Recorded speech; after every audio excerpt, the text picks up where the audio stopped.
Welcome again to the Maximum Performance Webinar Series. This is episode number 226 in the series. We've been doing these webinars more or less weekly since 2012. Today's is a special event, though, in that we're focusing on the year of 2017 and how to make it your best year ever. I mean, we've titled the program "Failure is Not an Option: How to Create a Winning Business Plan for 2017," as well as calling it the Partner Power Up program, partly because this message is focused on the entire real estate community. Real estate agents, mortgage professionals, insurance, financial services professionals, anybody who is interacting with families when they are experiencing the kind of life changes that mean that their house is or their living situation is less than ideal. Because those are the opportunities that we create for ourselves that create the opportunity to grow your business. Everybody who has the opportunity to help families in those types of situations. And so part of our focus today is really helping you guys understand some of the fundamentals about how to create a winning business plan so that your success is ensured, so that there isn't an option for failure. One of the things we often share with our coaching clients is your paycheck should never be a result of the market. Maybe you've heard colleagues or potential business partners that you want to work with talk about, oh, it's kind of slow right now. Well, the fact of the matter is there's an unlimited pool of opportunity out there, right? And regardless of time of year, time of season, what the interest rates are or are not doing, are there still people that are going to be benefiting or needing to improve their housing situation? And when you start to really think about it from that perspective, it becomes a lot easier to understand how your activity and the consistency of that activity is what should be driving your results. And that's what today's program is really going to focus on, how to help you post solid plan and action to make sure you get that done. So why do people fail to plan? Yeah, I mean, you guys have heard the old cliche, failing to plan is planning to fail, right? Of course, we have to be careful not to dismiss what we hear all the time. The fact of the matter would have been repeated often enough to be considered a cliche if it weren't fundamentally true. So why do people avoid it? Why do we hesitate? Well, there's a couple of different reasons, and maybe you can think about and identify for yourselves what's been your biggest hang-up to being consistent in your progress, production and growth in years past. Is it because you just get so busy being busy you forget to take the time back to think about, is there a smarter, better way to do things? Is it because, at some point you worked in a corporate environment where goals were established in a more punitive type situation? In other words, if you didn't hit your goals, you didn't get your bonus, so you, in essence, were incentivized to set your bar really, really low so that it was easy to step over, which, by the way, does that stimulate what you want, which is growth and more activity, or does that kind of go the opposite direction, right? I mean, I wish I could remember who made the quote, but there's a famous quote out there that says, our biggest failing is not setting our goals too high and missing them, it's setting them too low and achieving them. Right? So part of this is then thinking about that whole, how do we set the bar high and strive to achieve it, as opposed to, setting it too low and being satisfied with moderate results? Or is it something else? Is it that you've tried it before and failed at it, and so now you're kind of scared of it and it feels discouraging instead of encouraging? Well, there's a lot of reasons that we want to think about how to change the dynamic. And I'll tell you, since Maximum Acceleration started in 2004 and the several thousand hours of research and development that went into building our system and model over the years, we've identified that there's one fatal flaw with how most people have been introduced to strategic planning. The biggest issue in the traditional model is it's pretty reactive. I mean, you think about, like, for example, one of the big buzzwords is SWOT analysis: strengths, weaknesses, opportunities, threats, right? What are my strengths and weaknesses internally? What are the opportunities or threats externally? And how do I react to that? I mean, the problem with that is that it creates incremental and in some cases fairly microscopic growth, because it feels impossible to achieve anything different, right? And when you're using a planning system that's highly reactive like that, Does that create the kind of exponential growth that you might want to create? So what we've identified and what we've helped develop over the years is a development model we call the Power Growth Model, POWER being an acronym for the 5 phases of the process. For example, step 1 is vision, purpose, personal goals. What are you really wanting to change or improve about your business or life? I mean, the reality is if we ask the question, what do I really want this to look like, then it's a lot easier to work backwards and reverse engineer a plan to ensure it. I mean, our proof, and we've seen this happen and made this happen many, many, many times, is that nothing is impossible. It is simply a matter of strategy, resources, and the appropriate application of both. If you question that, for example, look at companies that have achieved explosive growth. Like, for example, Quicken Loans, right? 2008, they didn't exist. Last year, they were number 2 in the industry as far as number of deals closed last year, right? They've experienced triple and in some cases quadruple-digit percentage gain and growth year over year. Now, whether your experience with them has been great or not, they had system, they had strategy, and they had resources. And they've effectively applied those to achieve that kind of astronomical growth, right? But part of that is there is an assessment component to this. We have to identify what are the challenges and difficulties that we're going to have to encounter and overcome to achieve that vision of what we want to create. That's where, though, we have to shift our thinking from what is the obstacle to how do we overcome it, and finding those winning strategies that will help us overcome and achieve at a higher level. Let me give you a great example of this. 2008 and 9, many of us, there were a lot of originators, mortgage professionals, real estate professionals that were struggling in 08 and 09. Yet there were a couple of key pockets around the country where people had extra astronomical growth and explosive opportunity. One of them being, especially in high-end markets, for the first time, with housing prices dropping by 80%, it opened up a whole flood of new market opportunities for families that prices had just gotten out of range for what they could afford. And you had entire markets like San Jose, California, where for the first time in 20 years, the average earning income family in that market could afford a house that they'd been squeezed out of for 20 plus years. And when you think about when interest rates are low and housing prices are flat or down, isn't that a great time to buy? I mean, again, another example of this is particularly like the winter months. Earl and I both live in the Midwest. He's a couple thousand miles north of me. It's a little bit colder up there than it is down here, but we still had single-digit negative temperatures earlier this week, and it's like, well, nobody wants to buy a house when it's freezing, right? But is that really true?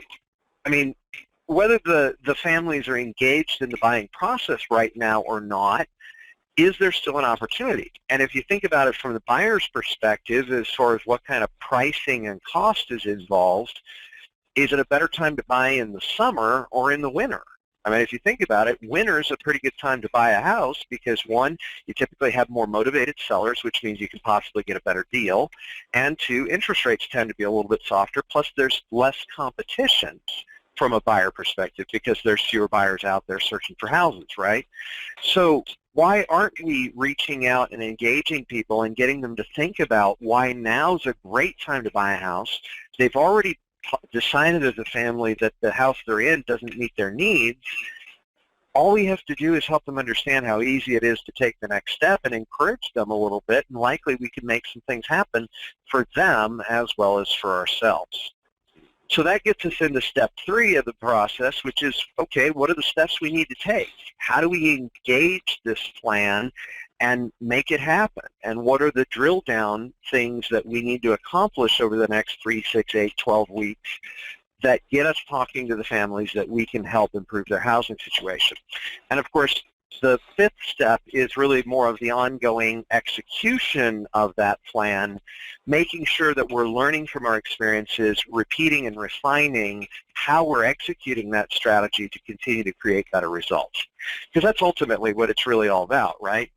because we're all driving for the positive outcomes of growth, perspective, achieving at a higher level, and making a difference for the lives of more families that we have the opportunity to help or assist.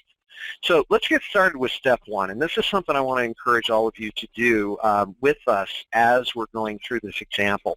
You know, part of the system that we built and the power of having an effective system like this is, by the way, whether you're talking about 3 to 5 year goals, long-range vision, and you know, how quickly you want to achieve retirement, or whether you're talking about your goals for the next year, or even when you're drilling down to a specific marketing campaign or project, you can use the same 5-step process at each of those different levels, right? But ultimately, each time we begin to think about and decide what do we want to achieve, we need a tool that's going to help us identify that. So we've built a very simple worksheet that helps you kind of really evaluate what do you want your business and life to look like. So Coach Earl is going to share with you for a minute some strategies to help you clarify, you know, where do you want to really be December of next year? What would you like to have changed or improved about your business and life that become your guide for the actions you take over the next 12 months? So Coach Earl, why don't you go ahead and take it away? All right, thanks. I don't think I can control it. Did I do that, or did you do that? I did that. Okay, cool. I didn't think I had control. So first thing I want to do is I want to throw up a quote from Napoleon Hill. If any of you have ever read Think and Grow Rich, when I first got involved in it was my first leadership role in anything. It was in a motivational company back in 1979. And in that company, one of the things that they had us do was they had us read Think and Grow Rich by Napoleon Hill. Now, it's probably the grandfather book for all motivational learning that's done today. And Napoleon Hill said this, and I want you just to keep this in mind. Whatever the mind of man can conceive and believe, it can achieve. Now, the important part of that phrase is the belief part. You know, when Erik was talking about why people don't attain their goals or why they don't achieve them, and maybe it's setting the bar too low or not high enough or so forth. I liked that quote, by the way, Erik, the one where, you know, setting it too low and achieving it. I like that. It was really good. A lot of that is because of the belief that we have that we can do it. There's a worth quote that goes in there too, you know, am I worthy? You know, and a lot of people worry about the job that they do, and so they're afraid to go out and seek out business or ask for referrals or whatnot. There's a lot of reasons behind it. Go to the next slide. So keeping this in mind, I want to tell you a little story, and I need a slide on it. Go on past that. How does it work and why? Yeah, the story's about this man named Major Nesmith, because I want to show you the power of the mind and the power of what we can do. Major Nesmith was a golfer, and he loved to golf. He lived in a small town, and he went every weekend and played golf at his home country club. During the war, in the Vietnam War, he was taken prisoner, and he became a POW.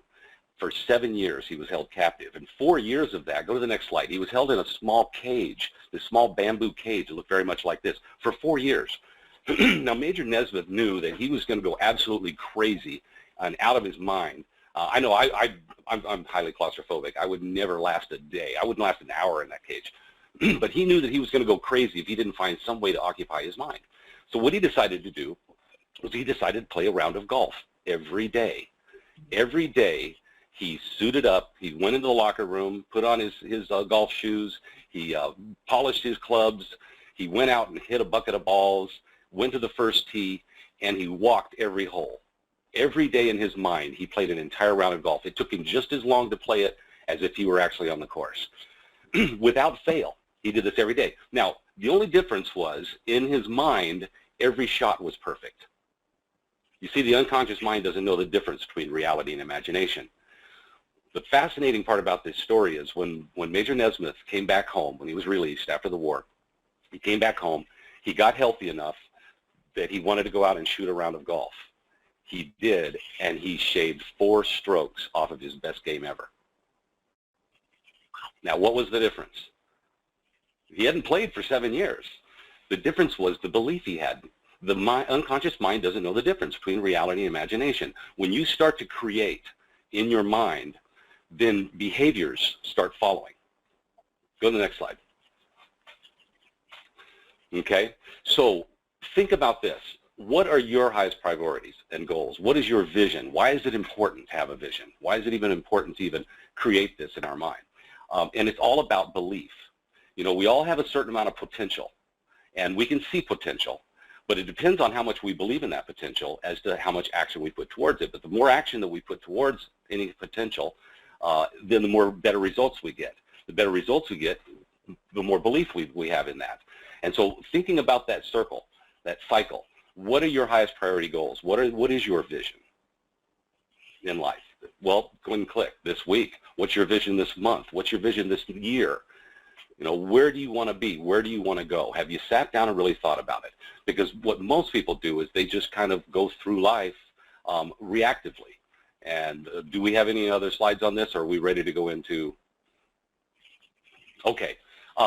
Here's where I want to tell you a story about this lady, because one of the things that we do with our coaching clients is, and especially I've developed this over the last 15 years, and it's something that works very well for me, and it's a needs assessment is what it is. I call it the ultimate interview, and it's a way that I try to untap the values and the goals, that what's truly important to people. I want to find out really deep down inside what's important to them. Without getting into it too much, I do trainings on the triune brain theory and human behavior. Why do people act the way they do? Why do they do the things that they do? And it's largely because of whatever brain that we happen to be in at the time. And Paul McLain says that there are these three drivers, and they all receive information at different levels. And the first brain that receives information is our reptilian brain. It's actually called the basal ganglia.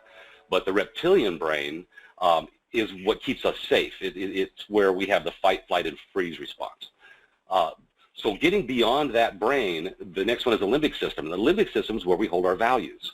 And so what I try to do is I try to tap into those values. Now, if you've ever met with a client who had their guard up, you know, you could tell that they were just looking for the catch. They are in a form of reptilian. Now, it may not be total and huge reptilian like fighting mode, but they're in a form of reptilian because they're afraid. They're afraid of the mortgage process. They don't know as much about it as you do. You do it every day, so you're quite comfortable with it. Realtors, when you're sitting with your clients, you know, you sell houses all the time. But these people may only buy a house once or twice in their whole entire life.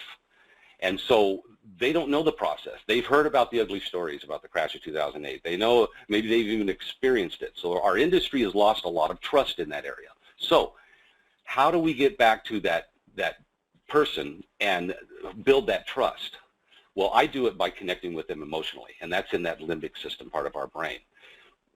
Now, the way that I do this is I draw a line down the middle of the paper and I start asking them questions that are pertinent. And I introduce myself, and I have to get past certain responses like the reptilian. You know, I know that they're afraid, so I know that the reptilian brain is going to be involved there. And so I use a simple, you know, 3-option opener where it just says, you know, hey, I just want you to know that I appreciate your time, and I'm glad that you're meeting with me. And I want you to know that at the end of the day here, you're going to have basically 3 options. Either you're going to decide not to do anything at all, which is okay with me. You may decide that you want to work with somebody else if we don't quite connect, and that's okay with me too. If there's any time that I feel I can't help you, I'll let you know that as well. Fair enough? And I get them to agree to that because there are certain buyers that I may not want to work with, right? I mean, I'm sure you've had one before. I know Eric's smiling. He's had some where you could work with 5 other good buyers in the time that it took you to work with this one. My wife is a mortgage banker for the last 25 years, and so she's told me some of the horror stories about some people that she says, I'm just going to fire them, you know. Well, you can set that up ahead of time by giving them that option. You know, you may want to work with somebody else, and if there's any time I feel like I can't help you, I'm going to let you know that as well. Fair enough? Okay. The third option is that we do click, and we find a basis to do business together. And whatever option you take is okay with me. Now, that completely lowers the reptilian. So now they can listen to what I have to say. Then I want to ask them really what's important to them. I say, you know, a lot of people, in my coaching practice, I use it this way. A lot of people think of me as a coach, and I don't really see myself as that. I see myself as someone that helps people attain whatever they want out of life. Now, in order to do that, I have to know what that is. So in a few words, could you just tell me, what's important to you about this transaction? Now, as a realtor, you may introduce yourself as, a lot of people look at me as just a realtor, but I think of myself as something much more than that. I see myself as someone who helps people get into the home of their dreams, or helps people attain their dreams of buying a home. Whatever it is, you have to make some really strong statement there. And then say to them, so in order to do that, I have to know what that looks like to them. What is important to you about a home? Now, there are a lot of realtors that I've spoken with that say that they do a needs assessment, but all they do is they really just scratch the surface. They find out that the person wants a 3-bedroom, 2-bath house on the end of a cul-de-sac. They find out that, they want to have a hobby room, so now it's 4 bedrooms. They want an outside porch, screened-in porch. But then a lot of realtors that I know leave it at that. They write down those things, and then they'll go out looking for houses that just meet those requirements. I take it much deeper than that. And I could probably best explain it to you if I use an example. I had a client, a prospect that was looking at doing some coaching. And I asked her, I said, it's my job to help you become as successful as you want to become. So in order to do that, I need to know what success looks like to you. Can you tell me in a few words, what success looks like to you? And she started off saying, well, success to me would be a consistent annual income of $150,000. And I said, okay. So I wrote down on the left side of my sheet $150,000. And then she came back and I said, what else? And she said, I want to still be able to send my kids to college. And say, okay, that's success. Okay, what else? She listed off 4 or 5 other things. But what I found interesting was most people think that they want money. They think that that's what success is. And it's not at all what success is to her, and I'll demonstrate that. When I come back to people, and those tips on taking notes, use their words because they're hot words to them. I give no judgment, good or bad, when I'm asking the questions, and I write everything down. I'm looking for this emotional connection with the limbic system. Connection for them. I want them to connect to why it is that they want to become successful, or what about that is important. In this process, I usually don't use the word why, because that questions their integrity. I'll use words like, what about that is important to you? So I went back to the $150,000 with Lisa. And I asked her, I said, what about $150,000 is important to you? What would that do for you? And she goes, oh, man. She goes, well, I'd be able to pay off all my bills. And so I wrote that down on the right-hand side under hot words. I'd be able to pay all my bills. I said, what else? And she goes, well, I'd be able to save for retirement. And I said, that's good. And be able to send my kids to college. It's funny because it happened to fall into line with some of the other things she had mentioned on the left side of the paper. But then I asked her even further on. I said, okay, well, that's all well and good, but what does that mean to you? Paying off your bills. What does it mean to be able to have the money? She goes, well, I'd be able to go on vacation. I said, really? And she says, yeah. And I said, tell me more about that. And she started to weep. And she looked at me and she goes, Earl, she goes, you know what that would do for me is having that success and what success looks like for me. She goes, I've been telling my kids for years that I was going to take them to Hawaii on a vacation, and I've never been able to do that. And she was weeping. So she connected emotionally with why she wanted to become a successful real estate agent. And so any time during our coaching practice after that, all I had to do, and I wrapped it up, and this is where you use their hot words. I wrapped it up by saying, Lisa, I want to let you know right off the bat, I said, I can help you. I can help you get there. If you're willing to follow instruction and you're coachable, because it's very important for people to be coachable, because sometimes they're going to do things they may not want to do. And, but you know what Covey says about that. And so I said, I can help you. I said, I heard you say that you want to get an annual income of $150,000. And I used exactly her words again, because those are what relate to her in her mind. Annual income of $150,000. And I heard that you want to save for retirement. You want to put your kids through college. And what I really want to help you do, Lisa, is I want to help you get to Hawaii with those kids on vacation.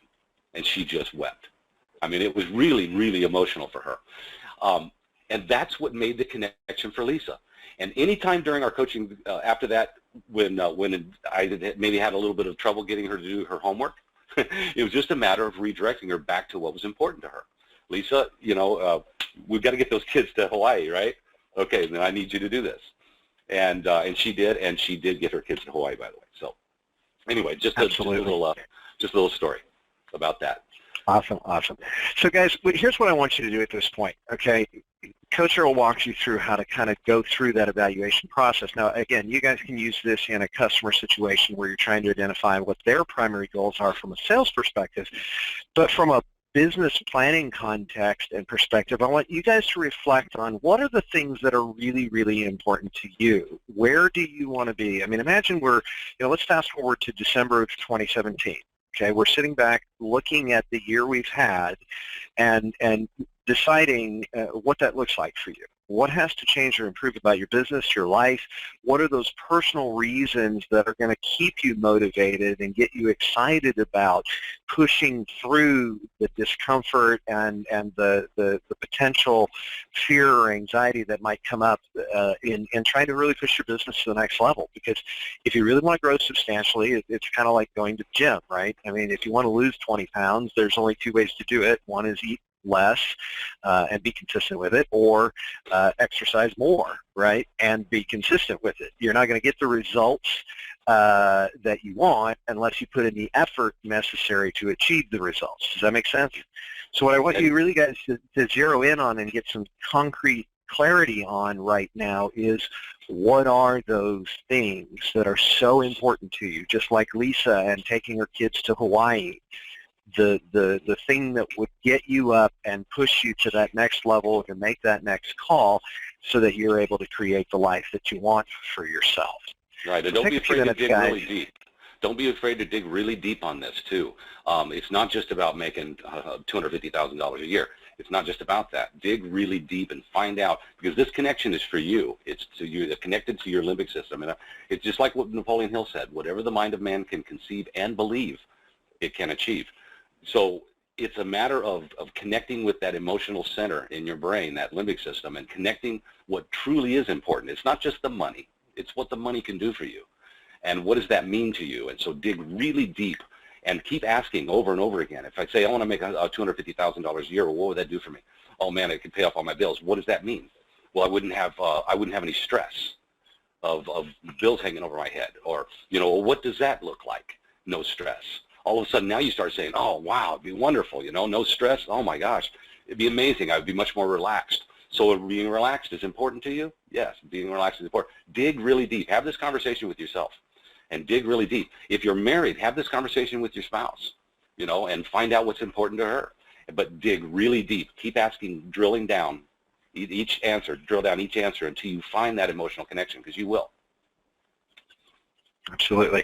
I mean, guys, and the range can be pretty broad. I mean, like, for example, by the way, thank you to Miss Donna Hall on our call here, one of our active coaching members who actually found the quote for me. It was Michelangelo who said the quote about aiming too low and achieving it. And like, for example, Donna and I were having a conversation earlier this week about some of her goals. I mean, and I challenged her, in a recent coaching session to stretch that belief. And shoot for a higher target, because the fact of the matter is, I mean, for Donna, one of her bigger goals is getting to a position where she can retire comfortably at a lifestyle that doesn't mean she's having to live paycheck to paycheck, scrimping every penny to live comfortably. And I think a lot of us would have a similar goal to that. It's not just about stopping working. Another coaching client, coaching member who's on this call with us today, Mr. Wendell King from Atlanta, it mentioned that one of his goals is making a huge difference in his community and taking care of the diversity in the ethnic community in a way that few have been able to. And in his case, it's really more about creating more time for himself at a similar level of income, which a majority of several of our coaching clients come to us for that purpose. I even take a little less income if I could have my life back, right? Because I'm running a business right now that owns me. But the interesting thing about that is 15 deals a month with a team of 4 is a lot better and more comfortable lifestyle than 12 deals a month with a team of 3, right? And the profitability and the the difference that you're making in the community, the people that you're working with, your internal team. Maybe that's part of your vision. One of the other things we're going to get into, though, and I'm going to, in the interest of time here, I'm going to go ahead and move on to the next phase of our program, is that, at the end of the day, it's a sales business, right? And sales, by the way, is something we have to kind of debunk. We all have this kind of animosity toward the word sales. It's like this negative thing. We all think of the sleazy used car salesman, right? But sales, in the Webster definition, is an exchange of items of value between two equally willing participants. In other words, the key element of that being exchange of value. We provide a service that is of value to our customers. They, in exchange, pay us an equitable income for that. And I believe, and hopefully you all agree with me, and feel free to comment if you say so, but I believe that you are entitled to be equitably compensated for the value you create. Right? So if you want a bigger paycheck, if you want to make more money, you got to create more value, right? Or create value to a larger group of people. So at the end of the day, it's a funnel kind of effect. The people we reach out to and identify have some opportunity to benefit from improving to their housing or living situation or mortgage situation. Then that engagement creates awareness and interest, which then determines do they qualify or not, and how much can we help them acquire, which gets into commitment, contract, and closing. And so whether it's 1 in 25 or 1 in 250, at the end of the day, if I'm meeting and talking to enough people about their potential interest or opportunity, then I can control the net outcome on a monthly basis, right? The other trick we have to remember in this business, though, is that your paycheck this month is based on the sales activity and marketing you did 60 to 90 days ago.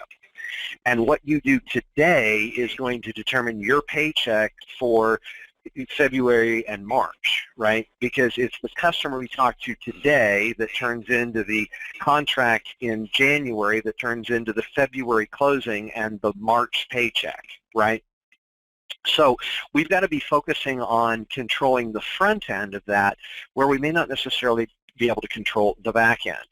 And so what that comes down to is we use some income and volume goal planning exercises that are designed to help you with knowing what that consistent volume looks like. So for the mortgage professional, you set it based on income. It basically drills down to how many leads per week do you need to be talking to, and by the way, in our definition of lead in our system, it's somebody who has an opportunity to benefit from a loan, and we're having a two-way conversation with them. It's not a name and phone number from a mailer leads list or something like that. It's an actual, this person has an opportunity to benefit, and we're talking to them, okay? But there's two parts of this. One is, where do I need to be as a minimum standard? What's my floor need to be? If I need to make consistently, in the examples of the numbers you're seeing here, and by the way, these range widely from one market to another and one type of model, as well as what kind of support staff your company provides for you or not. This is kind of a middle-of-the-road average for the industry, just so you guys know. But long story short, if I need to make consistently $18,000 a month based on these numbers, I need to be talking to about 3 people a week. Okay, that's my minimum standard. Now, if I go out and find 3 people a week, less than 1 a day, that I can talk to about their potential housing needs, I can create that kind of income consistently. Now, the second thing we always encourage our coaching clients to do, though, is that's the minimum standard. That's where we want to be every day, every week, every month from this point through the year of 2017. But we always challenge them to stretch and think about, after a year of work, after a year of building market and value, after a year of widening our network and database, where would we ideally dream to be a year from now? And this is based on a monthly income target level at this point. So if I wanted to go from about $18,000 a month to about $50,000 a month, working off basically the same numbers, I've got to go from 3 leads a week to 8 leads a week, right? That's 1 extra lead a day, right?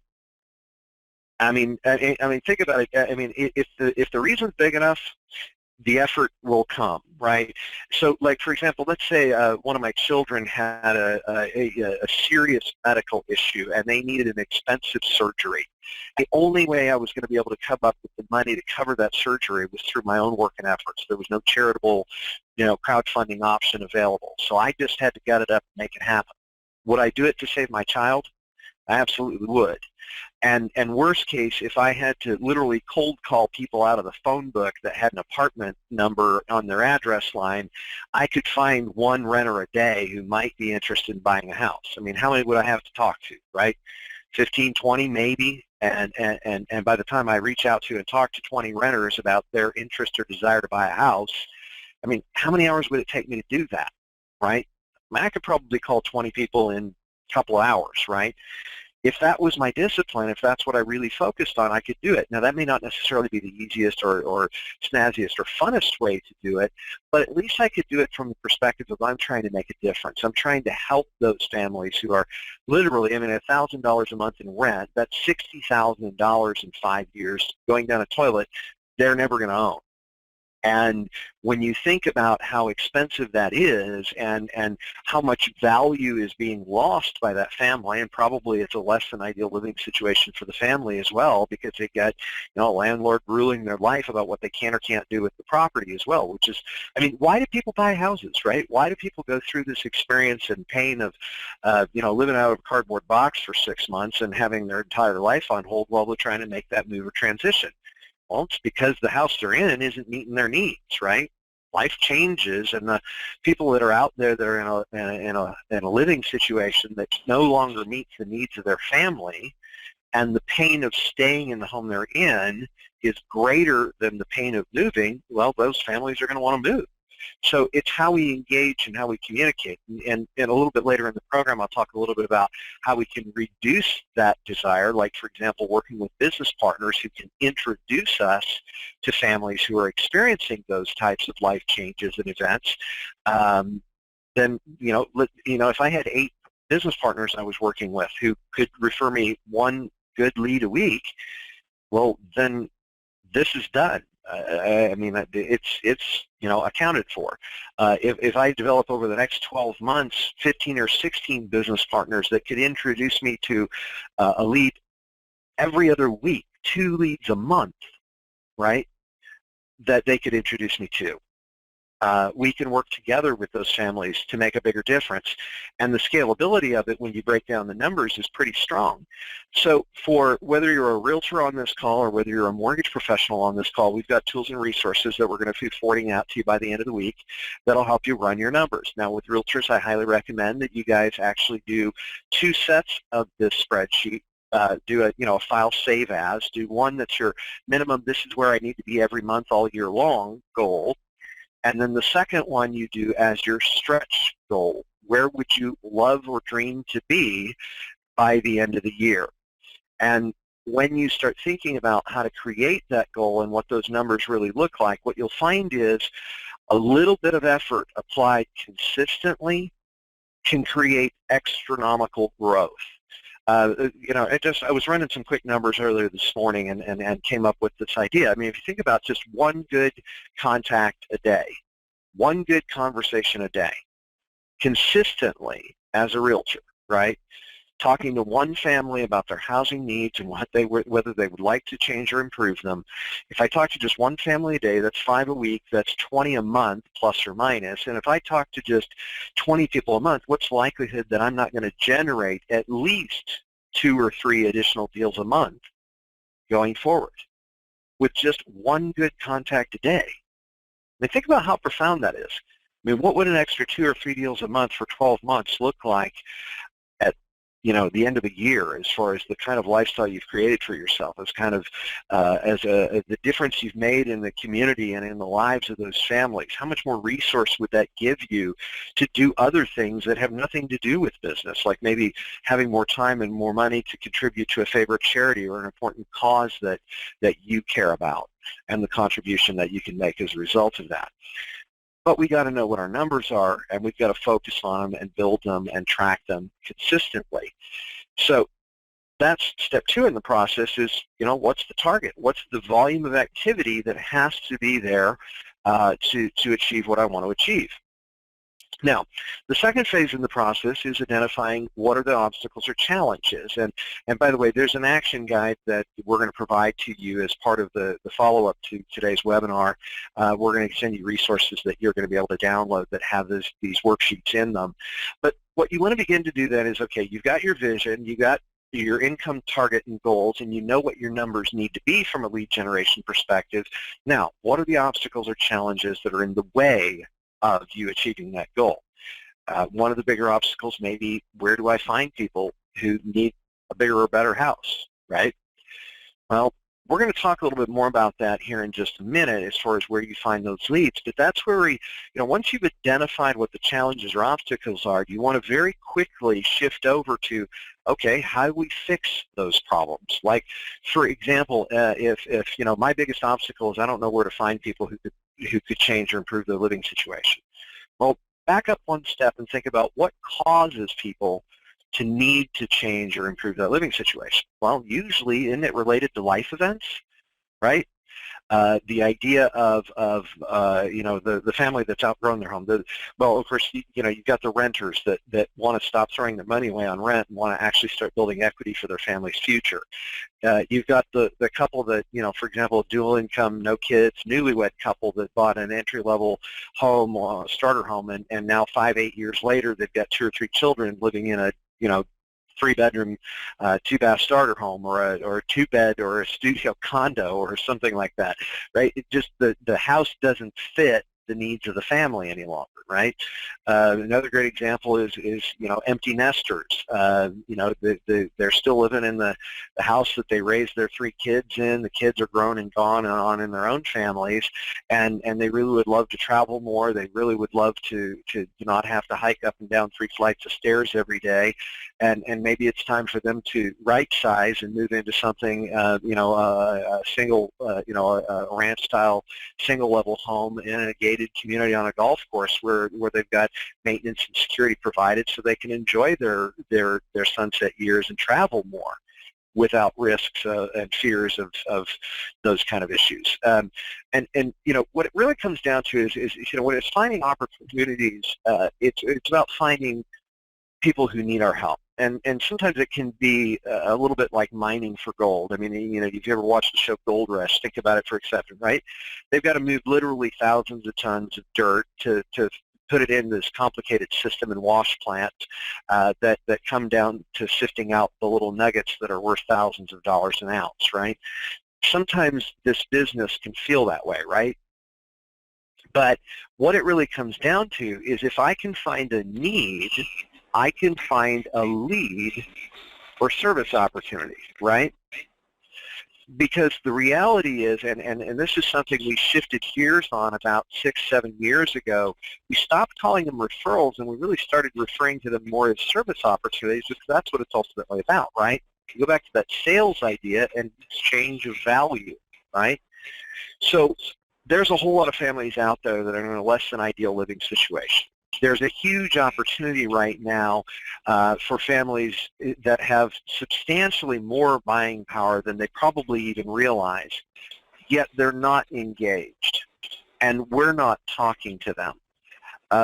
There's a host of reasons for that, but the fact of the matter is there's a lot of people out there who have no clue how much buying power they really have in the markets of this and what is predicted to be one of the better years for housing in 2017, because we're looking at rates that are still going to be very affordable. Home prices are stable to maybe even flattening in some cases. So from a seller and buyer perspective, it's a great time to think about changing and improving your living.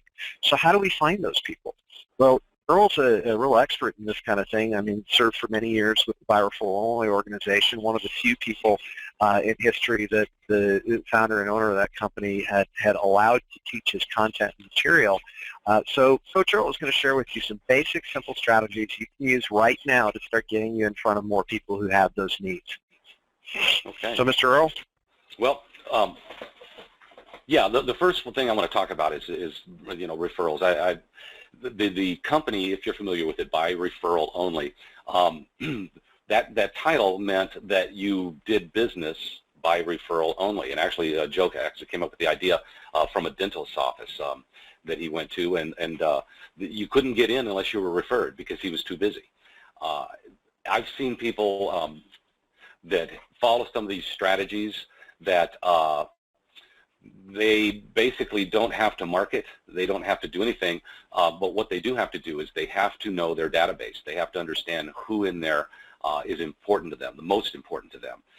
So why are our referrals important? Now I teach a lot of loan officers. I do a lot of coaching with them, but this rings true with real estate as well. You know, a typical scenario in your business is when rates go down, the phone starts to ring. LOs start getting business. You know, they start getting busy. Same thing with realtors. You know, when the housing market is good, the phone starts to ring. And so you're spending your time setting appointments, meeting with prospects, taking applications or listing agreements. You're researching houses, homes. You're working on these different things that need to be done to make the transaction a success, and you're attending closings. And that's the same with realtors as it is to loan officers. Now the next slide goes on to say that another typical scenario is when rates climb, business starts to slow down. Okay, I need the next slide, Eric. Right there. Yeah. Okay, when rates climb, go ahead and punch all that in. When rates climb, business starts to slow down. So when the industry in itself, the housing market is poor, then the phone stops ringing, your pipeline gets low, your listing agreements start drying up, you start getting involved in busy work, and you start gaining a lot of stress. Now there's some really, really important data behind stress and what it does to our brains. It's a matter of pumping too much cortisol through our brains. And when we experience that stress, it can really, well, go to the next slide. Do you think that you do well, or do you make good business decisions when stress levels are high? Do you feel in control of your business when they're high? Are we more or less effective at our jobs when we're under a lot of stress? And that's what these studies all look at and question. And the answer is no, you don't do well at all. And that's why you start getting involved in busy work instead of putting in place a few simple, and I mean really simple things. Now, some of the things we try to do when business goes down, and we try to make an effort of doing a mass mailing. I'll put a bunch of mailing out, you know, or I might do a holiday card. This time of year, everybody's probably sending out their holiday cards, right, to their database. Or maybe I'll do a quarterly newsletter, or I'll, you know, try to keep in touch with my database that way, right? And then we wonder why it doesn't work. You know, why isn't my marketing working? Well, number one, it's just like what Erik was talking about, the consistency. You know, we've got to stay consistent with our marketing. So if you're doing a newsletter, do it monthly and be consistent with it. If you're doing holiday cards, make sure you do them every year. Your mass mailings, okay? I'm not saying that these things aren't effective. Well, what I do want you to understand is there's another way to do it, okay? Now, why don't these types of things work? Well, maybe there's some lag time in your marketing, or maybe the message itself wasn't very relevant, and maybe someone else got to them first. And these are all on the next slide, by the way. It mentions all these things. But my guess is that a lot of times, because of the statistics, well, where the statistics are right now is that in your database, and I'm not talking about just you know, the clients that you have, but I'm talking about the prospects that are in there as well. But in your database, there is a certain percentage of people who are going to buy this year or next year. There's a percentage, and there's a lot of the data around this, and I was reading some really interesting data, and in fact I pulled in a couple of things coming up. But if you're not keeping in touch with your database, someone else is. And I know that it happens to my wife, you know, and she used to get really, really upset about it when she'd get a newsletter back and it had a different address, and she knew it was a home address, and those people used to be a renter. She knew that they used to be a renter, and she got so mad at him she kicked him out of the database. And I asked her, I said, why don't we develop a marketing campaign that in 2 years from now puts them into a refi campaign, right? I mean, that makes sense to me. But at any rate, there are people that are out there that are happy with your service. This is one of the things that I said that I was looking at, and I want to get this over here so I can read this whole thing. I found this extremely interesting. I found this on the National Association of Realtors site. I found it last night, but it was done in March 9th of 2016, and it's the home buyer and seller generational trends is what I was looking at. and satisfaction and recommendation of agents. Okay, and it says that recent buyers from all generations were satisfied with their real estate agents' skills and qualities. Then it breaks it down. The millennials, the young boomers were most satisfied with their agents' honesty and integrity, where Generation X, the silent generation, were most satisfied with their agents' knowledge of the purchase process. Now, here's the interesting thing. Across all generations, the majority of recent buyers would definitely use their agent again or recommend their agent to others. 82% of millennials, 86% of Gen X. These are remarkable statistics right here. So you wonder, well, then why aren't I getting all these referrals and why aren't I getting all of this business? This was the next paragraph underneath that. Since purchasing, millennial and older boomer buyers have recommended their agent once. Since purchasing. So if you've had a person in your database for the last 5 or 6 years, you may have gotten a referral from them one time. Generation X buyers and younger boomer buyers have recommended their agent twice. And 50% of silent buyers have not recommended their agent at all. So what does this mean to us? It means that we've got to be the ones that are doing the reaching out. We have to be the ones that are making the calls.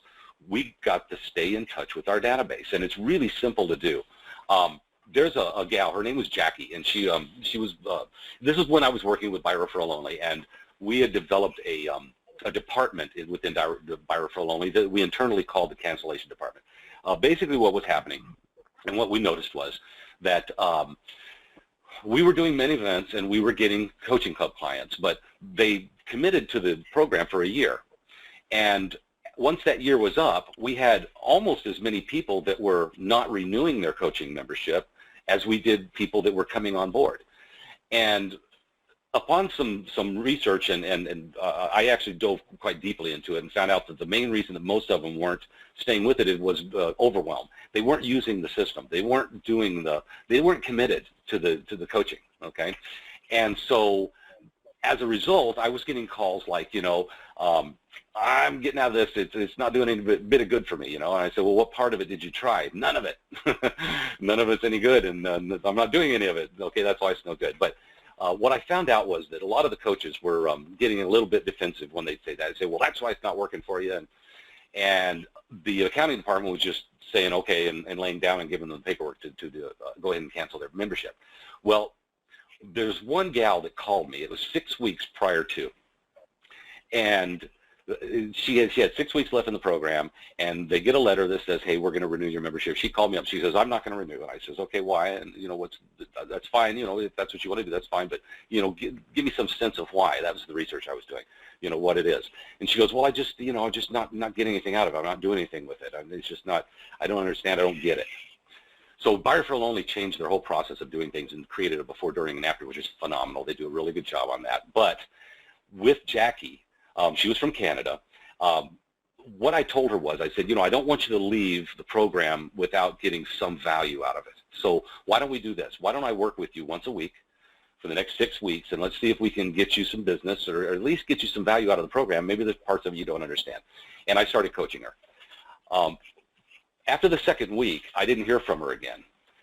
And so I called her up, and I kept trying to touch base with her. She was supposed to call me for this hour coaching session, and I never heard from her. And then finally, it got close to her termination day, and I called her up and left this message. And I said, Jackie, I'm going to go ahead and cancel your membership if that's what you want, but get in touch with me if you can. Let me know what you want to do. Well, she called back, and I was busy, and so she left a voicemail. And this is what the voicemail said, and this is verbatim. I'll never forget this. She goes, Earl, don't cancel my membership. Keep me in. I made $30,000 in the last 3 weeks, and I'm excited, so I'll see you later. And I never heard from her again. That was Jackie, and it was phenomenal. The only thing that we really worked on, because we only had 1 or 2 coaching sessions, was her database. Your database is your best source of prospects. It's a gold mine. If in fact, there's studies that tell us that anywhere from 13 to 20% of your database of people in general are going to buy a home or refi. I think they include the refi numbers in there as well. But the home purchase was huge. It was like 13% or something like that, are going to buy a home next year. Okay, and there's a certain percentage that move every 7 years, 5 to 7 years.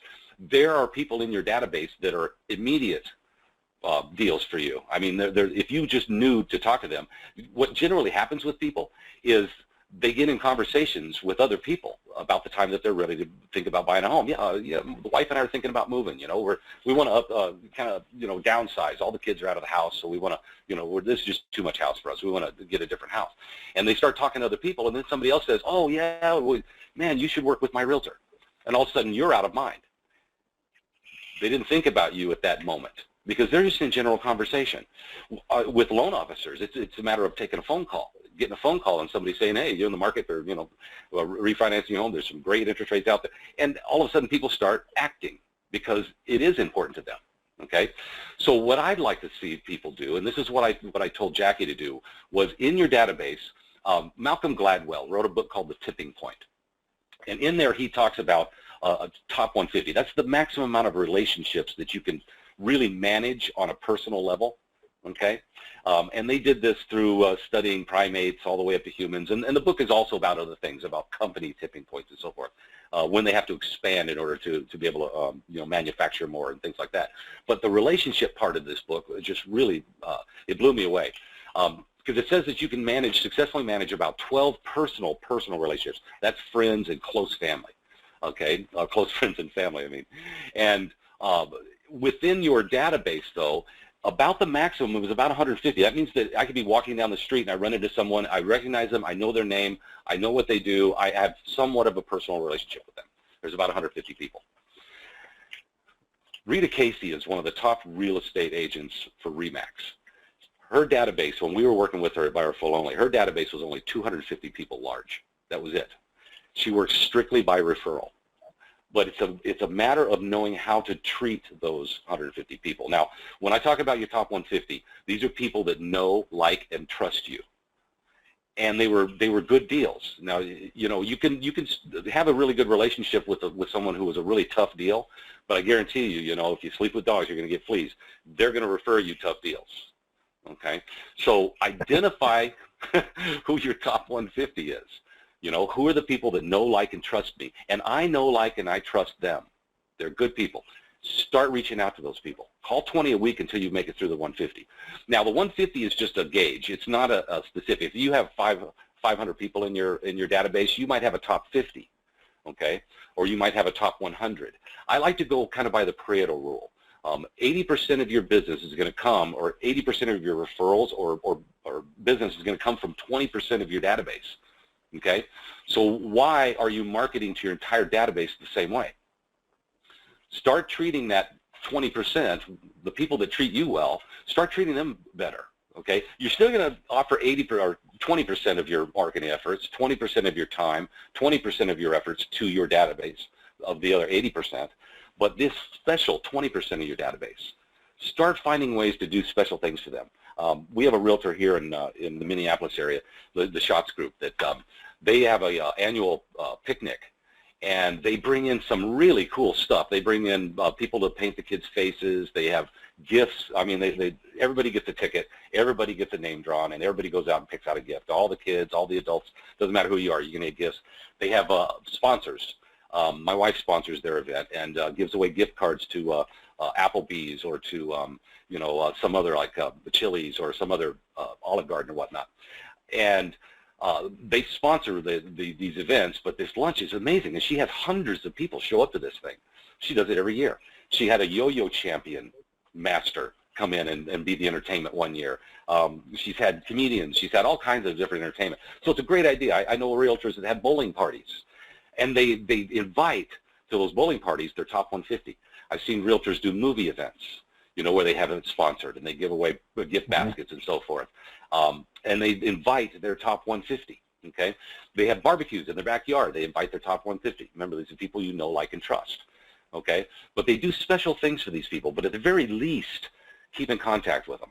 And it doesn't have to be a difficult call. It's a simple call. What I told Jackie to do, just call them up, see how they're doing. You haven't talked to them since you closed the loan or closed on the real estate transaction, since they bought their house. You haven't talked to them since then. Call them up, see how the house is working out, see how they're doing. Tell them you were thinking about them. I just wanted to call and check in. That's all you have to do. If there has been a conversation in that person's life around purchasing a home, it's going to come up at that time. They're going to mention it. You won't get down to this 20 people, the first 20 people, without having some sort of a real estate conversation. I guarantee it. Absolutely. It works every time. Guarantee it. Well, and guys, there's some strategies that we can even implement that can even amp that up to a whole other level beyond. But again, what you implement, what you execute, is what gets you results. And if you follow those simple, basic, consistent patterns, you're going to create bigger results. I mean, a lot of this is what you're really looking for. I mean, what are you trying to get your people to listen for? And here's the other statistic that comes with that. I mean, National Association of Realtors has been tracking timeframes and average time of ownership for several decades, all the way back to the mid-50s is when they started tracking it. And the average ownership timeframes have always ranged somewhere between 5 and 7 years. So if you do the math, that's 1/5 to 1/7 of the population is already thinking about doing something different with their house. Because, you don't decide you want to move today and you're in a contract tomorrow, right? Nobody does that. It's usually a several-month talking and planning process for these families. So when we start getting them thinking about, that 1/5 to 1/7, that's 5 to 7 out of every 100 people, right?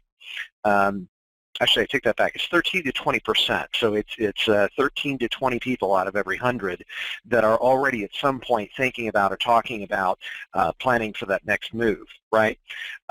And it's usually, again, driven by life events, having kids, getting married, getting divorced, job improvement or job relocation. They got a big promotion and they can move to a better part of town and afford more house. Or because of necessitated job changes, they were laid off in '08 because of the recession. They had to take a job on the opposite side of town and they're stuck in the car for 90 minutes one way twice a day, right? And they'd love to move to a better part of town or closer to their work, but the housing in the area that's close to their work is what they don't think they can afford. All of those kind of different life events and changes and factors. But here's another interesting statistic beyond that.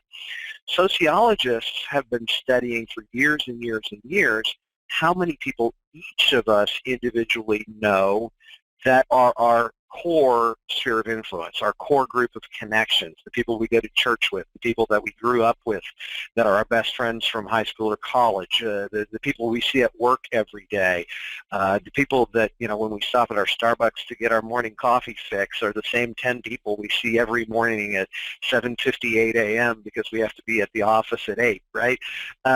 We all know 30 to 40 people, and more importantly, every customer you've ever worked with, and even up to and including the people that you bump into at the grocery store. Have you ever, by the way, noticed that you always tend to see kind of the same crowd? Because, we as human beings are creatures of habit, right? We tend to follow the same kind of patterns between, I know, on the way home from the office, I'm constantly, there's rarely a night I'm not stopping at the grocery store sometime between 5:30 and 6:30 because there's always something my wife forgot for dinner or that we need to pick up for the kids or the cats or the dogs or whatever, right? And I see a lot of the same people there every night on my way home from work, right? But here's the interesting thing about that. So if you think about that 13 to 20%, everybody you know and everybody that you've helped and served before knows 5 to 7 people who are already thinking about and talking about a need to change or improve their housing situation. So the next step becomes then, how do we engage and how do we not only get our customers identifying that first layer of need, but is there a way that we can encourage and inspire our customers to introduce us to the folks that they know that aren't engaged, right? See, there's a difference between the two different types of leads, right? The active leads are the people who know they want to do something different with their house, and they're calling us. Those are your inbounds, right? Those are the leads you're trying to capture and convert, right? But what about the passive leads? And by the way, what are the size of these two groups? How many people are actively shopping for property right now versus how many people could drastically benefit from changing and improving their living situation, but for whatever reason, they're just not engaged, right? So can we have conversations with our existing customers that help overcome some of those challenges for all those families that are missing out? And by the way, this is typically a much larger group, a much bigger pool of opportunity, whether it's economic instability or fear of job or whatever. especially over the last 6 to 8 years, there's a whole lot of people out there who are just completely oblivious to how much buying power they really have in the current market. I mean, even with interest rates, even if interest rates went as high as 5% this year for average closing rates, that's still a heck of a lot more buying power than if the interest rates are at 6.5, 7%, right? And that 20 or 30% increased buying power makes the same payment enable them to afford a lot more house, but they may miss out if they aren't getting engaged. So instead of feeling like we have to have an excuse to call somebody, at what point do we begin to understand that they don't know what they don't know that will hurt them and that they could miss out on what could be one of the best? I mean, when you look at statistics and home affordability, when you compare how much house to how much monthly payment, we're literally in the top 5% of affordability levels in the last 100 years. I mean, you'd have to go all the way back to the late 40s and early 50s to find housing affordability at similar percentages to where it is right now. Unfortunately, there's a ton of people out there that are just completely oblivious to it. So when you start thinking about how to engage, let me give you a couple of samples or examples. By the way, who can we work with or connect with that's probably already at some level talking to some of these people? In other words, you know, how can we engage and feel confident about the fact that we're no longer calling to pester somebody about something for a selfish need? We understand, recognize, and appreciate that they don't know something that could be of massive value to them and their family. And how much easier is it to make that call when we're connecting with them and their needs and motivations for why they'd want to change or improve their living situation? But who can introduce us to those folks? Who already has a relationship with those people who are going through these kind of life changes? Let me give you an example of this. Like, for example, one of the opportunities we've mentioned is that baby boomer generation, right? Massive generation. So, you know, hundreds of millions of people in the United States are, I think I once saw a statistic, I think something like 11 million people a month are turning 65 in today's economy and culture. It's just a massive population, and a lot of them have very similar needs. So who are they talking to and engaged with, when they're thinking about, improving their lifestyle or even planning for retirement, right? Well, they're talking to a lot of financial planners, right? A lot of times they're talking to the person that they hold their assets with, and they're trying to figure out, can I retire now or not? And what do I need to do about it? Well, there's a whole lot of those families out there that have been following conventional wisdom of, pay off your house as fast as possible kind of mentality, and they've done it at the expense of saving for retirement, so they're house rich and cash poor. And yet they maybe also are wanting to do something to downsize or right size. And by the way, many of these moves are more lateral in price. They move from the 4,000 square foot 6-bedroom house to the 2,000 square foot luxury home in a golf course gated community type thing, and they stay right about the same actual price, right? So for a real estate agent, that's a listing on a $400,000 house you're going to sell. There's a buy on a $200,000 or $300,000 or $400,000 house they want to buy, and then there's a potential buyer of that baby boomer couple's home. Well, there's what we call a triple end, right?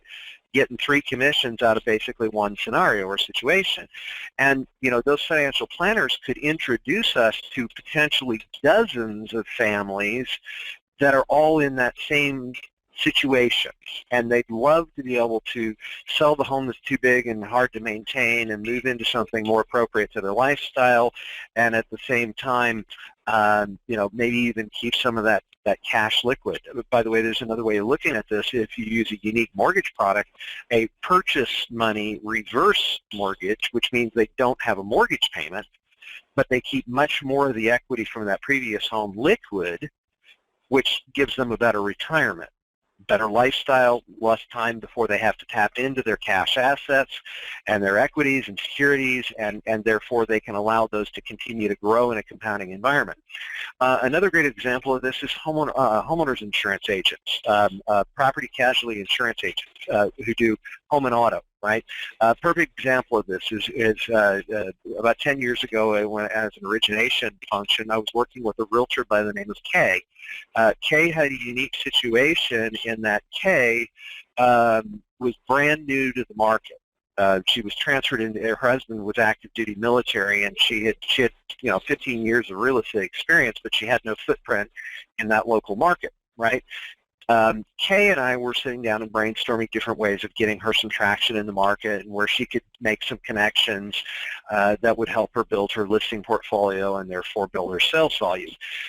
One of the things that I started asking her is, well, who had she met? Who had she connected with in the 3 or so months that she'd been living in the community? And one of the people she mentioned was this insurance agent by the name of Diane, right? Well, Diane was fairly new to the area as well. Diane had just bought the local Allstate insurance agency office from the gal who had sold it to her when her husband was transferred out. So it was kind of an Army wives type thing, right? Anyway, long story short, Kay and Diane and I were sitting around brainstorming about how we could all help each other and how we could integrate our separate databases. And one of the things we began to realize as we started talking with Diane had a huge problem. She was losing dozens of customers a week in one particular sector of her database, right? Her, as an insurance agent, she had, I think it was 1,400 customers on that book of business she had bought, right? But out of those 1,300 customers, she was literally losing dozens of auto-only policyholders every single week because they were leaving her for cheaper rates. The whole Geico, 15 minutes could save you 15% thing, right? So Diane was trying to figure out how to engage that customer base and retain them. So Kay and I were kind of, well, what if we can help them buy a house, right? If we can help them add a homeowner's policy to that auto policy, what's the likelihood they'll stay with Diane? And Diane thought that was a great idea, so we started exploring different ways of marketing to and communicating with that database. And so I thought, all right, well, it's a great community. Rental demand is in short, or rental properties are in short supply. Buying's cheaper than renting on a monthly basis in that market, and those families could be building equity for the future as well. So we thought of this idea of doing like a home opportunity workshop or a home opportunity initiative type thing. Guess what? The first time we tried it, it bombed miserably. We invited 200 families and 2 people showed up. By the way, they were a married couple. We did help that one family buy a house, but long story short, we spent all this time, energy, and money to put on this home buyers workshop, and it didn't work. What we figured out, though, is that they will show up for food and booze. Mm-hmm. So we turned it into a office open house client appreciation event, kind of like what Coach Earl introduced you to a few minutes ago. And we had so many people showing up, we literally had to move it out into the parking lot because we were violating fire code limits in the office because so many people showed up. So we did this event. We did this, very social, cocktails and hors d'oeuvres at 5:30, brief educational program at 6:30, client appreciation events. And over the course of the next 16, 18 months, we helped plus or minus around 40 families make the jump into ownership, because we executed the plan strategically. We followed a consistent pattern of reaching out and inviting. We did get better at scaling it appropriately so that we didn't have way too many show up, and it turned into a very healthy pace of business for the 3 of us for many months into the future. The opportunity kind of fell apart when Diane's husband got transferred out of the area and she had to sell the agency again, but Kay and I did try it with the next agent, and the next agent was, kind of short-sighted and didn't see the potential of it, I guess, whatever. What it really comes down to, guys, though, is it's doing something strategically and drilling down effectively. So what I want to do is throw a bunch of ideas at you. Coach Earl has shared with you some great suggestions for how to tap into your consistent database, but it really comes down to a whole lot of who are the people we can engage with and connect with that can create that kind of exponential growth, right? Well, whatever that project is, whatever that step-by-step plan becomes, now we've got to take that idea and drill it down. And when we create a goal, we want to create SMART goals. We want them to be specific, measurable, action-oriented, realistic, and time-targeted. If we do those 5 things, then we have a significantly higher potential for for achieving our goal. And that's where this drill down action sheet really comes into play. So if the goal is, for example, to launch one of those home opportunity initiative campaigns, like we did with Kay and Diane, the goal is to have, to introduce, to do, 3 successful, home opportunity meet and greet social events in the next 90 days, right? So I need to be specific, I need to be time-oriented, I need to target exactly what that is, but yet I want to still identify what are the obstacles to having a successful event, what are the solutions to overcoming that obstacle of the successful event, and what are the steps and time tracking that we need to do in place of it. The other thing is just, simple daily disciplines become hugely effective. I mean, more than anything, it's just being consistent. I mean, go back to that one contact a day thing that I shared with you guys about 20 minutes ago. I mean, the fact of the matter is we've got to be persistent in what we do to generate the kind of volume we want to create consistently so that we can have the consistent income and results that we want. Well, it's kind of like looking at the Mercedes commercial, these high-end vehicles. I'm looking down the road. Am I driving blind? I don't know what's 60, 90 days down the road. If I'm not paying attention to it, what might be just out of vision that could cause a big problem for me, like the person on the side of the road that I can't see. Without that kind of a dashboard effect, how do I stay consistent in my production? Well, in the interest of time, I'm not going to go into detail as to where this comes from, but there's a rule called the Hawthorne effect. It says what gets measured gets done. What we focus on and pay attention to is what will create the kind of results that we want to create for ourselves. So I guess another way of thinking about it is why do you stop for 30 seconds to check your pulse in the middle of the workout, right? If you don't, are you on pace or not with where you need to be, or are you just wasting time, right? If you're not pushing your heart rate high enough, you're not getting any benefit from that exercise, so why bother doing it?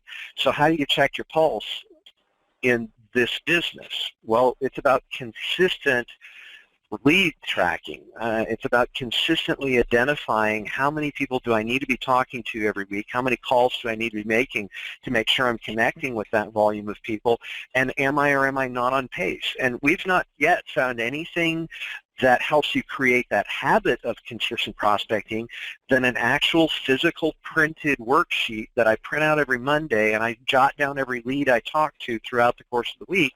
Thursdays I'm evaluating am I not on pace with the active leads that have come in, and then supplementing that with some additional call Thursdays and Fridays so that I can increase my consistency so that I'm on pace every single week. I can also set up expectations for how many insurance agents, how many financial planners, how many estate planning attorneys, how many family law attorneys am I contacting or developing relationships with every week that could lead to dozens of potential service opportunity introductions over the coming weeks and months. And again, if you go back to some of those simple numbers like I was talking about towards the beginning of the call, I can generate 8 leads a week by myself, or I can develop 8 to 16 relationships that introduce me to 1 lead a week. Which is easier? Which is more sustainable? Which creates a better and more comfortable lifestyle? Those core relationships that become true business development partners that we work with to help us both better ourselves and better our customers' experiences are what create those results. So there's one little secret sauce to this, though, and that's really where we make the promise and commitment.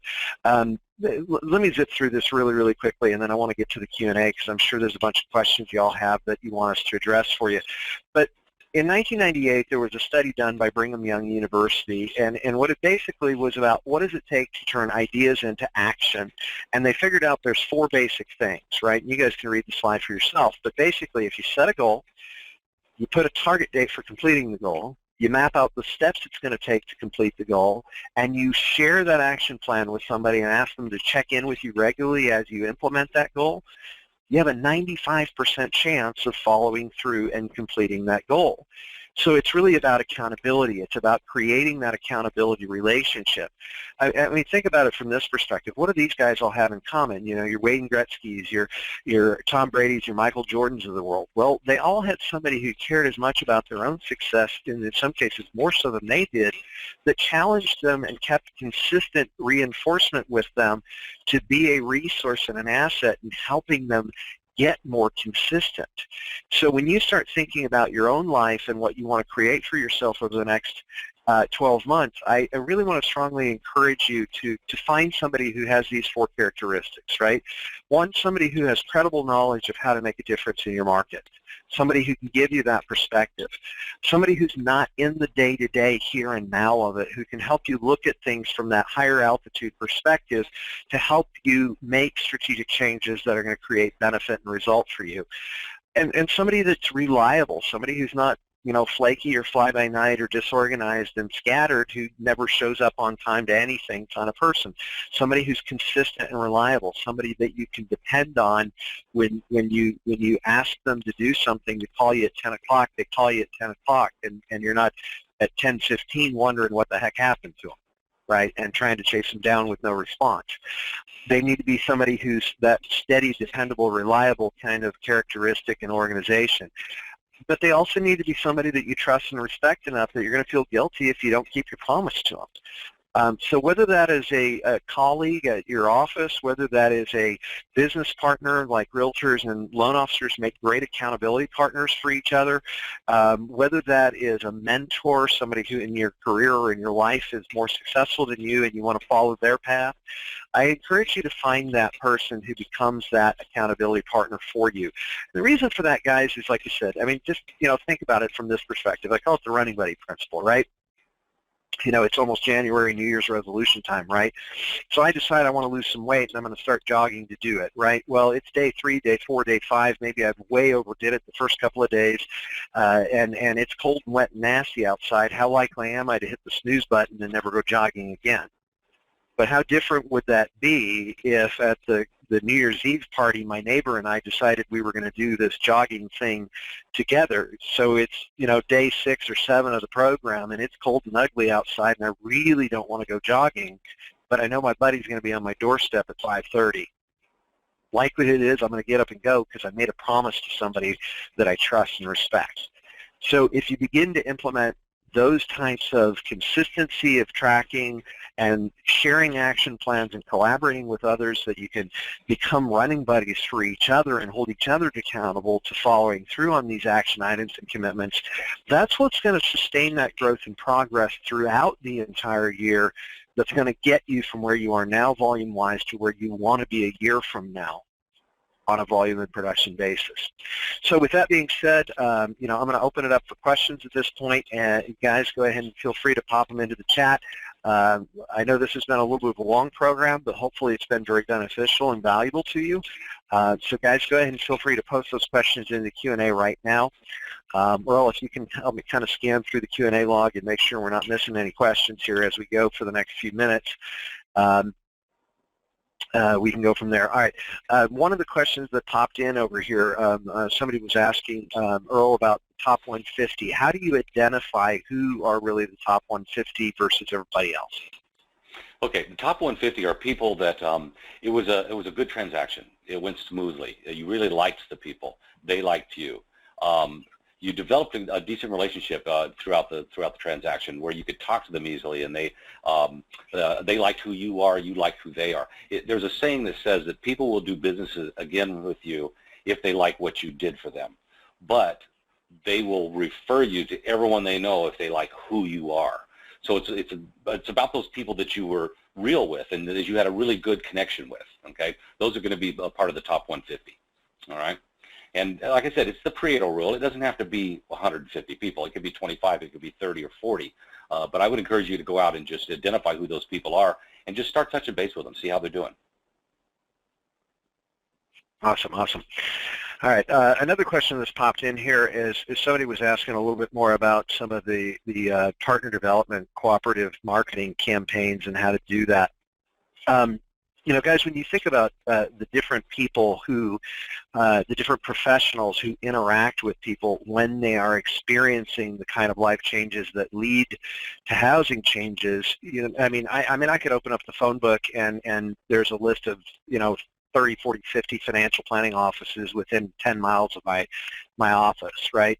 Who am I going to work with? Who is going to engage? And on one end of the spectrum, they may be, totally closed-minded to the idea and think it's not going to work. On the other end of the spectrum, they're going to get thrilled and excited and want to do it on a massive scale, maybe even beyond the capacity that you have to service.